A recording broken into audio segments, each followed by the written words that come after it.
हम दयानंद के शिष्य हैं, दयानंद के अनुयायी हैं और दयानंद के ऊपर जो भी व्यक्ति मिथ्या आरोप लगाएगा उसको उसी की भाषा में हम उत्तर देना जानते हैं। ये मैं आपको बता देना चाहता हूँ। आर्य समाज और महर्षि सिद्धानंद तो कुछ भी मानते रहो, पर वेदों का नाम लेकर भी क्यों झूठ बोलते हो तुम? सत्यार्थ प्रकाश झूठार्थ प्रकाश है। महर्षि सिद्धानंद एक नंबर का झूठा और अज्ञानी व्यक्ति था।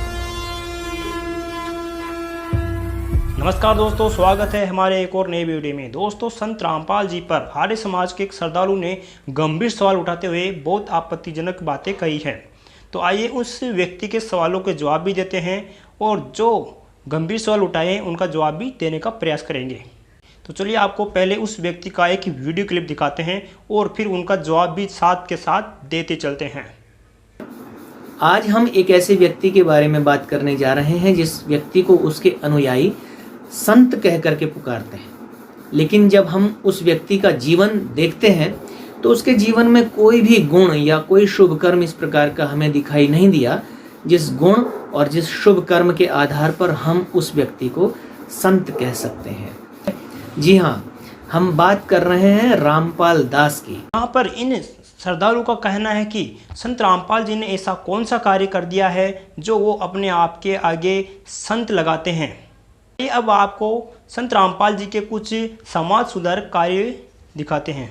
संत रामपाल जी महाराज ने केवल आध्यात्मिक मार्ग में ही संघर्ष नहीं किया, बल्कि सामाजिक कुरीतियों के खिलाफ भी आवाज उठाई। दहेज प्रथा, नशे जैसी कुरीतियों को जड़ से खत्म करने के लिए ये मिशन चलाया तथा विश्व को दहेज मुक्त, नशा मुक्त व दुराचार मुक्त बनाने का बीड़ा उठाया। आज उसका नतीजा भी देखने को मिल रहा है। संत रामपाल जी महाराज जी के जितने भी अनुयायी हैं, वो किसी भी प्रकार का नशा नहीं करते, मांस नहीं खाते, जुआ नहीं खेलते, सट्टेबाजी न दहेज लेते हैं न देते हैं, गाना बजाना, नाचना, ये सब संत रामपाल जी के अनुयायी नहीं करते, जिससे संत रामपाल जी महाराज जी द्वारा एक स्वच्छ समाज तैयार किया जा रहा है। संत रामपाल जी ने एक उदाहरण से स्पष्ट कर दिया कि जिस प्रकार रेल को रोकने के लिए एक अंधा गधा पटरी के बीच में खड़ा हो जाता है, अपनी पिछली दोनों टांगे उठाकर मारता है, उसे रेल नहीं रुकती और वो गधा मर जाता है। इसी प्रकार जो इस तत्व ज्ञान को रोकने का प्रयास करेगा वो अंधे गधे के समान होगा जो अपना ही नाश करवा बैठेगा। आज संत रामपाल जी महाराज जी का सच्चा ज्ञान आसमान छू रहा है और दिन प्रतिदिन उनका ये तत्व ज्ञान विश्व में बहुत तेजी से फैल रहा है, जिसे रोकना मुश्किल ही नहीं नामुमकिन है। अब आप सोच रहे होंगे कि पंडित रविंद्र आचार्य ऐसा क्यों बोल रहे हैं कि संत रामपाल जी को अपने आगे संत नहीं लगाना चाहिए। क्योंकि दोस्तों, संत रामपाल जी ने इनके गुरु यानी दयानंद सरस्वती जी के वेदों के अनुवाद को गलत बताया है और दयानंद जी द्वारा एक लिखी पुस्तक सत्यार्थ प्रकाश में कुछ असामाजिक बातें लिखी हुई थी, उनका विरोध भी संत रामपाल जी ने किया है। इसी कारण ये श्रद्धालु संत रामपाल जी के संत लगाने पर आपत्ति जता रहा है और संत रामपाल जी को असंत कह रहे हैं और कुछ अलग उपमाएं भी दे रहे हैं। तो चलिए आगे बढ़ते हैं अगले आरोप पर। आचार्य रविंद्र आचार्य का ये आरोप है कि संत रामपाल जी ने वेदों के गलत अनुवाद करके लोगों को भ्रमित करने का कार्य किया है। तो आइए अब जो संत रामपाल जी ने वेदों के गलत अर्थ किए हैं उनसे आपको रूबरू कराते हैं और देखते हैं कि आखिर जो अनुवाद संत रामपाल जी ने किया है वो सही है या गलत ही। क्या संत रामपाल जी ने जो अर्थ किया है वो गलत है या जो दयानंद सरस्वती जी ने अनुवाद वेदों के किए हैं वो सही है या गलत ही। फिर आप भी अपनी राय कमेंट बॉक्स में अवश्य दें कि किसने सही अर्थ वेदों के किए हैं। तो हम एक टॉपिक ले लेते हैं, भगवान साकार है या निराकार। तो इस पर हम दोनों के विचार जानेंगे कि आखिर जो अर्थ दयानंद सरस्वती जी ने किए हैं वो सही है या फिर संत रामपाल जी ने उसका अर्थ करके बताया है वो सही है। तो चलिए वीडियो शुरू करते हैं। आपको परमात्मा की सारी स्थिति देखिएगा। ऋग्वेद मंडल नंबर 9, ऋग्वेद मंडल नंबर 9 आप दिखाते हैं और सूक्त नंबर 86, भगवान साकार है या निराकार है, वो कैसी लीला करता है। ये है ऋग्वेद मंडल नंबर 9-10 इकट्ठा अनुवाद है। ये है सार्वदेशिक आर्य प्रतिनिधि सभा, महर्षि दयानंद भवन, रामलीला मैदान, नई दिल्ली से ये प्रकाशित है। और ये मुद्रक है Prince offset printer 1510 Pataudi house Daryaganj नई दिल्ली से ये छपा है, छप्पा खाना इसका। ये ऋग्वेद मंडल नंबर 9 और सूक्त नंबर 86 का 26 पढ़कर 27 में पा गए। इसमें इन्होंने ये जो निराकार मानते थे भगवान को और वेद बता रहे हैं वह परमात्मा प्रकाश पुंज परमात्मा को, जो परमात्मा ध्रुवलोक के तीसरे पृष्ठ पर विराजमान है वहां रहता है। तीसरे एक स्थान पर रहता है ध्रुवलोक के, यानी उस तेजो में लोक सतलोक के एक स्थान पर, तीसरे स्थान पर विराजमान है, वहां रहता है। निराकार क्यों करो है भगवान जब वहां बैठा है? आगे दिखाते हैं। यह है ऋग्वेद मंडल नंबर 9 सूक्त 82 का। ऋग्वेद मंडल नंबर 9 और सूक्त 82। और यहां देखें ये है 82वां, 81वां समाप्त हुआ, ये 82वां शुरू हो जाता है। इसका प्रथम मंत्र इसमें लिखा है कि जो सर्वोत्पादक प्रभु, सबकी उत्पत्ति करने वाला परमेश्वर, प्रकाश रूप है। इसका अर्थ है वो तेजोमय स्वरूप साकार है, सद्गुणों की वृष्टि करने वाला, पापों का हरण करने वाला, पाप नाश करने वाला, पाप क्षमा करने वाला है। वह राजेव, राजा के समान, राजेव इसका अर्थ है राजा के समान आगे लिखा है। ये देखना, ये 269 पृष्ठ पर पढ़ रहे हैं। कोई भ्रमत कर देगा कि दूसरा पृष्ठ दिखा दिया होगा। ये 270 दिखाऊंगा। ये देखो 270 यहाँ लिखा है। 82 का पहला पढ़ रहे हैं, 82 का 9 के 82 का। राजा के समान दर्शनीय है, वो देखने जोगा है, विजिबल है, वो साकार है। राजा की तरह तो मनुष्य जैसा ही हुआ। और वह है पृथ्वी आदि लोक लोकांतरों के चारों ओर शब्दमान हो रहा है। आइए अब जानते हैं क्या दयानंद सरस्वती जी भगवान को साकार मानते हैं या निराकार। देखिएगा, महर्षि दयानंद परमात्मा को निराकार मानते हैं, एक देश में रहने वाला नहीं मानते हैं। ये इनका सत्यार्थ प्रकाश ही आपको फिर दिखाते हैं। ये वही सत्यार्थ प्रकाश है।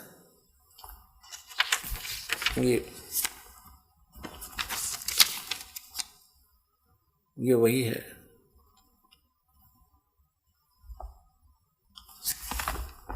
इसके 154 पृष्ठ पर 7वें समोल्लास में 154 पृष्ठ पर यहां देखना, किसी ने प्रश्न किया ईश्वर साकार है व निराकार? महर्षि दयानंद कहते हैं निराकार। ठीक, अब महर्षि दयानंद की तरफ से फाइनल हो गया कि परमात्मा निराकार है, वो मनुष्य जैसा नहीं है, वो किसी एक स्थान पर नहीं रहता। अगला आरोप रविंद्र आचार्य जी का यह है कि संत रामपाल जी अपनी पुस्तकों में अपने आप को महापुरुष और संत सिद्ध करने के लिए झूठी गवाही लिखवाते हैं। ये व्यक्ति ऋषि के जीवन में अनेक स्थानों पर हुई घटनाओं के ऊपर ऋषि दयानंद के ऊपर मिथ्या आरोप लगाया करता है। आइए आज मैं इस व्यक्ति के जीवन की एक घटना, जो कि बिल्कुल झूठी घटना इस व्यक्ति ने एक पुस्तक में लिखी है, उसके ऊपर थोड़ा सा प्रकाश डालने की कोशिश करूंगा और आप लोगों को यह बताऊंगा कि यह व्यक्ति अपने को महापुरुष और संत सिद्ध करने के लिए किस हद तक गिर सकता है। आइए मैं आपके समक्ष इसका एक उदाहरण प्रस्तुत कर रहा हूं। इस पेज को ध्यान से देखिए। ये इनकी जो पुस्तक ज्ञान गंगा का पृष्ठ संख्या 286 है और इसमें इन्होंने लिखा है, किसी का ये जो है अनुभव लिख रहे हैं कि 7 दिसंबर 2011 को मेरा लड़का मोहित उम्र 12 साल, जो कि मेरे कहने पर मिस्त्री को बुलाने के लिए गया था। मेरा लड़का मिस्त्री के मकान की छत पर चढ़ गया तथा छज्जे पर चला गया। छज्जे के साथ ऊपर 11,000 वोल्टेज के बिजली के तार थे। लड़के तथा तारों के बीच में केवल 1 फीट की दूरी थी। जब वो उनके नज़दीक गया तो तारों ने लड़के को खींच लिया और लड़के के सिर पर तार चिपक गया तथा 1 इंच गहरा घुस गया और मुंह जल गया। और बिजली सारे शरीर में प्रवेश करके पैर के अंगूठे की हड्डी को तोड़कर निकलने लगी। उसी समय सद्गुरु रामपाल जी महाराज आकाश मार्ग से आए तथा मेरे लड़के को बहुत ही चमकदार तेजोमय शरीर सहित दिखाई दिए, जैसे हजारों ट्यूबों का प्रकाश हो रहा हो। उन्होंने लड़के का हाथ पकड़कर बिजली से छुड़ाकर छज्जे पर लिटा दिया। फिर लड़के की सतगुरु जी से बहुत बातें हुई तथा जब सतगुरु जी जाने लगे तो लड़के ने पूछा कि गुरुजी कहाँ जा रहे हो? तो गुरुजी ने कहा कि बेटा मैं तेरे साथ हूँ, तू घबरा मत। उस समय मेरे लड़के मोहित की माताजी भी वहीं पर थी। उसने यह दृश्य अपनी आंखों देखा तथा वो बहुत घबरा गई क्योंकि लड़के के शरीर से बिजली की लपटें निकल रही थी। अब इस समाचार पत्र को ध्यान से देखिए। ये दैनिक भास्कर का हरियाणा भिवानी संस्करण है और 21 जून 2013 का ये समाचार पत्र है, जिसमें समाचार ये प्रकाशित हुआ है कि बरवाला आश्रम में सत्संग सुनने गए तेलीवाड़ा के एक युवक के संदिग्ध हालत में मौत हो गई। आश्रम के अनुयायी युवक को देर रात उसके घर छोड़ गए। परिजन अस्पताल लेकर गए तो चिकित्सकों ने उसे मृत घोषित कर दिया। अनुयायियों ने परिजनों को बताया कि युवक को करंट लग गया था, मगर युवक की मां ने हत्या का आरोप लगाया है। अब आप इस बात को देखिए कि इसे रात के समय 12 बजे परिजन उसे अस्पताल लाए और वहाँ चिकित्सक ने जांच के बाद उसे मृत घोषित कर दिया और बताया गया ये है कि इसको करंट लग गया था। कौन सा करंट भाई? जो 240 वोल्ट का जो करंट होता है घर में, वो करंट लग गया था। अब इनके चेलों से कोई पूछे कि 11,000 वोल्ट से आकाश मार्ग से उड़ करके बचा लिया, किंतु अपने ही आश्रम में 220 वोल्ट से अपने चेले को रामपाल दास क्यों नहीं बचा पाए? ये पूछने वाला कोई इनसे है? तो अभी हम सब ने ये देखा कि इस व्यक्ति ने स्वयं को महापुरुष, संत, एक दैवीय पुरुष सिद्ध करने के लिए कैसा कुत्सित प्रयास किया। आपको दिखाते हैं जो घटना ज्ञान गंगा में लिखी हुई है वो वास्तव में सही है या एक मिथ्या है।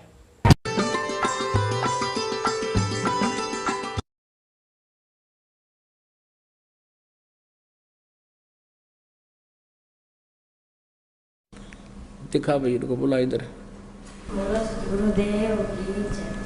मंदिर छोड़ सतगुरु रामपाल जी महाराज की जय।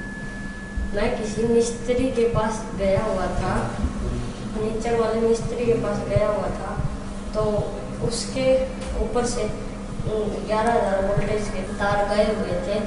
तो मेरी मम्मी बोली तार मोई तार ऊपर।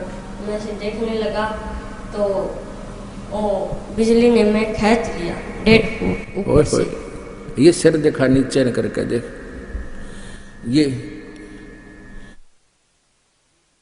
ये निशान पड़ रहा है लड़के के, ये नीचा कर गर्दन थोड़ी सी, ये देख उतर जाओगे हो। ओए होए होए, ये बंदी छोड़। ये तो 1 महीने के बाद ये स्थिति है, 2 उंगल पूरी आ जाए। इतना खड्डा था इस बच्चे का, पैर का अंगूठा देखो इसका है। अब तो ये बहुत ठीक हो गया ना, कति कंडेम होया पड़ा था उस दिन। अपने आत्माओं समर्थ का शरणाग हो, रंग होरी हो, कदे ना हो ए काज राम रंग होरी हो। हमरा भक्त पे छोड़ी होई, तुम्हारा नाम ना लेवे कोई। तो आपने देखा कि एक बच्चे को करंट लगा भी है और भगवान ने उसे दर्शन दिए भी हैं। अब आपके मन में यह सवाल उठ रहा होगा कि जो रविंद्र आचार्य जी कह रहे हैं कि संत रामपाल जी ने एक बच्चे को तो बचा लिया, लेकिन अपने आश्रम में एक युवक को क्यों नहीं बचा पाए? तो आइए इसके पीछे संत रामपाल जी का एक छोटा सा जवाब देख लेते हैं। तो क्या हो, प्रथम तो अकाल मृत्यु होगी नहीं इस मालिक के चरणों माने के बाद। इसके हाथ में है मासा घटे ना चल बढ़े, विधना लिखे जो लेख, और साचा सतगुरु मेट कर ऊपर मार दे मेघ। ये वो परमात्मा है जिस लिखे हुए लेख को, प्रारब्ध को कोई भी चेंज नहीं कर सकता। ये परमेश्वर कबीर देव उसको चेंज कर सकता, उस भाग्य को बदल सकता है। तो ये तो उसके साथ होगा जो हृदय से, तन मन धन से कोई मर्यादा भंग नहीं करता है, प्रभु के चरणों में लगा हुआ है। और दूसरे जो परमात्मा के चरणों में लगे हुए हैं और परमात्मा की कुछ और रजा है कि कई कारण हो जाते हैं पुण्यात्माओं, तो उसको ऐसे अकाल मौत, वो स्वयं ही अकाल मौत मृत्यु करेगा उसकी, और तुरंत ही उसको दूसरा जीवन देकर पार करेगा। वो उसने अपनी आत्मा को देखना है। हम तो अपना स्वार्थ देखें, जैसे किसी की माँ मर जा, चाहे 70 साल की हो रही है, तो याद आवे है कि भाई पाछी बालक खिलाओ थी, पोत्या ने राजी रखे थी, घर की रुखाड़ करे थी, ये बना मरे तो बढ़िया है। तो हम तो अपने स्वार्थ ने कर रहे हैं। जय उस माता जी का हो जा बीमारी, कोई रोग हो जा, 10 लाख जा, खाट पे लेट जाओ, तो हफ्ते अंदर हाथ जोड़ लेंगे सारे, है भगवान माँ की माटी उसंगवा ले, परमात्मा इसने उठा दे।